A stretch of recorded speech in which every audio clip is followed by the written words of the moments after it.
Жалпыга маалымдоо каражаттары эл менен бийлик өкүлдөрүнүн ортосунда маалымат алмашуудагы негизги көпүрө болгондуктан 4-чү бийлик катары саналып келет. Жолугушуудар журналисттер тарабынан сот системасына тиешелүү суроолор узатылып, так жооптор менен камтылды. Сотторду көндүрүш керек болот. Мен өзүм деле айтып атам сотторго. Сиздер качпагыла, массалык маалымат каражаттары менен байланышкыла. Бул керек болсо рупор болот. Себеп мына бекерден 4-чү бийлик деп айтпайт. Коомдо пикирди ошол массалык маалымат каражаттар жаратат. Сиздер алар менен иштеш керек. Өзүңөрдүн жумушуңарды чагылдыргыла, кабинетте отурбагыла, элге чыккыла, мыйзамдарды түшүндүргүлө. Мен мына соттордун өздөрүнө айтып атам. Аймактарда өзгөчө.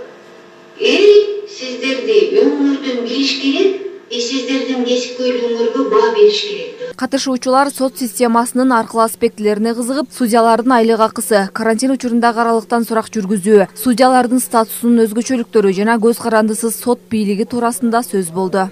Бул видеоконференциянын эң негизги максаты тыгыз кызматташтык массалык маалымат каражаттары менен бирге иш алып баруу. Биринчи кезекте сот тутумунун ачык айкындуулугун элге жеткирүү болуп эсептелет деп ойлойм.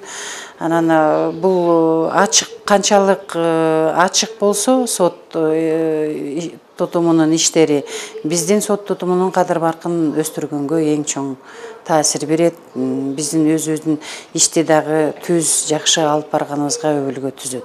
Онлайн жолугушуудар журналисттер сот адилеттигин орнотууда санарип технологияларын ишке ашыруу туурасындагы маалыматтарды алууга мүмкүнчүлүк түзүлдү. Массалык маалымат каражаттары сот процесстерин көбүрөөк чагылдырып, сот тутумунун иштерин көбүрөөк элге айтып берсе, сот тутумунда болуп аткан реформалардын чындыгында ошо алдыга жылганын көрсөтүп, иштерин жүргүзүп аткан болсо, элдин ишенимин арттырат эле да. Иш-чаранын соңунда сот отурумдарын чагылдырып, сот системасынын ишмердүүлүгү туурасында жазган журналисттер үчүн эр шаркак иш алып баруу максатында колдонмо таркатылды. Соттордун жалпыга маалымдоо каражаттары менен өз ара кызматташтыгын бекемдөө боюнча бир катар сунуштар айтылды.